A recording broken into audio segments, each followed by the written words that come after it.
做的最后的模型，听 C 狗为您分享。Hello， 大家好，欢迎各位收看这一期的魔王分享。本期要和各位分享的就是高高发模的 HG 能天使22形态。这款模型目前的售价呢，也是在20元左右，相对于来说，板件数量应该是在4块左右。但是这个板件数量呢，其实最后还会剩余非常多的零件，因为这款模型呢，可以还原出普通能天使形态以及22形态。所以呢，会有很多的新规，但是同样也会有很多的废件，这个就看各位自行的抉择了。至于高高的 HG 能天使来说呢，作为001号机体啊 ，HG 能天使可以说素质真的是不太好。那么今天的这一款高高的 HG 能天使22，我个人感觉呢，整体在板件质量方面，相对于来说还是看的比较干净的，但是这个刻线啊，稍微的还是那样的感觉了。细节方面的表现还算是比较清晰，这个也都是常规操作了。至于拼装以后到底是个什么样子，那么我们直接来看一下最后的成品到底如何。那么经过一段时间组装呢 ，HG 能天使 R2 我们就已经全部的制作完成了。整体啊是采取了 HG 能天使的素体呢，进行了一些外甲上的改动。但是说句实在话，万代在当年设计这一款能天使 R2 的时候呢，的确我个人感觉呢是比较下心思的。肩架部分为全新规零件，胸部的骨架呢也是为新规零件，胯部在原本的 HG 能天使基础上，这里呢是提供了一个平转关节，这些啊都是一个比较大的改动了。在后肩架部分呢，是采取了一个两侧带有推进器一样的设计，这些部分就是完全的不可动了。虽然说是新规啊，但是没有什么可动。上方这里啊，原本是应该提供了一个红色的贴纸，但是我那个贴纸呢有点歪，所以我这里啊就没有去进行粘贴。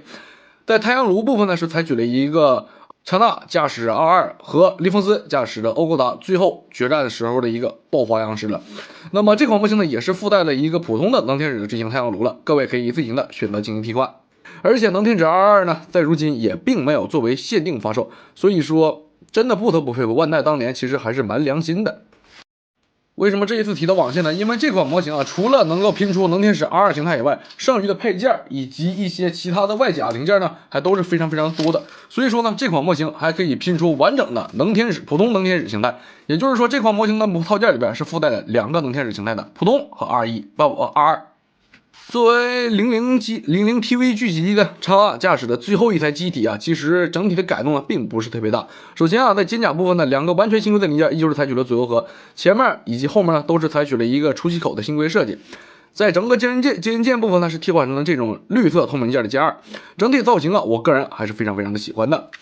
在手臂外甲部分呢，也是进行了一个新规的设计，但是我个人还是看不出来这个部分的新规到底有什么样的区别。然后呢，在上臂部分这些部分，其实呢，因为原本这里啊是采取了一个真人电容的，但是这个零件部分呢没有提供新规，所以说内部的孔位都是保留出来了。在整个大腿部分呢是采取了一个重新规的设计，但是这个时候我还是不得不吐槽，连大腿的根部你都改了，为什么胯部球形关节不改一改呢？大腿部分是提供了一个旋转机构，之后呢，因为 R2 的形态，所以说这个地方呢是挂了2个光束筋道的剑柄，而且也是可以进行一定的活动的。内部的装位啊，稍微的有一些短了，而且啊，整个旋转结构呢稍微有些紧，需要各位稍微的注意一下。那么在整个腿部啊，基本上也就是在大腿部呢是采取了一个新规的左右合，其他的部分就完全的没有任何的新规的部分了。而且整款模型呢，在大量的左右合部分前面的缝隙其实还是比较明显的，感兴趣的朋友也可以尝试着去做一下无缝。这款模型的整体的组合度方面，依旧是属于一个高的正常水准，有缺件的地方，也有一些差不多的地方。那么至于的可动方面啊，其实整体来说呢，也都是一个常规的水准了。手臂浮动也就是差不多这些了。之后呢，整个头部啊，依旧是采取了一个球形关节进行连接，但是这个连接件稍微有些松了，而且有点歪，需要各位简单的处理一下。然后胸部这里呢，也是稍微有些松的。在整个胯部的活动呢，因为胯部依旧是采取了球关节，所以说整体的活动性依旧是和以前一样的。整个腿部的屈膝活动能够达到180度，这一些啊还是比较好的。但是在脚腕部分呢，整体的可动性啊稍微的有一些限制，对于整个侧摆幅度呢，也就是达成这样的水准了。因为高的 HG 能天使啊，我们已经不是第一次见到了，所以说呢，这一次我们就简单的给各位展示了一下一些基本的东西了。首先呢，我们再来细看一下的话呢，因为我们最常见的高的就是头部了，在整个头部面向方面呢，其实我个人感觉到，无论是在 TV 也好，还是在 HG 也好，这2个比例的能天使的头部呢面相，我个人都不是特别的喜欢，就不知道哪里就看着怪怪的。高的这个头部呢，眼睛的部分也都是完全的糊掉了，加上面罩有点歪呢，我自己是尝试的去简单的补了一下色，目前也就只能救到这个情况了。正面上看肯定不行了，但是低头看呢还是能看得过去的。至于其他的配件方面啊，首先呢就是普通的支援盾牌了，然后支援长短剑。加上这款模型所附带的一个白色的光束军刀了，然后呢还有一个掌形藏云手，其他的就没有任何的问题了。那么最后我们简单的来看一下这一款模型所提供的修件建议。需要修件的部分呢也不是特别的多，首先啊就是在整个太阳炉部分呢，这里啊是稍微的需要简单的扩一下孔的。之后在 E24 拼装的时候呢，也是需要进行简单的一个扩孔。然后在整个腰部的两个红色零件 A28 和 A27 是需要进行粘死加固的。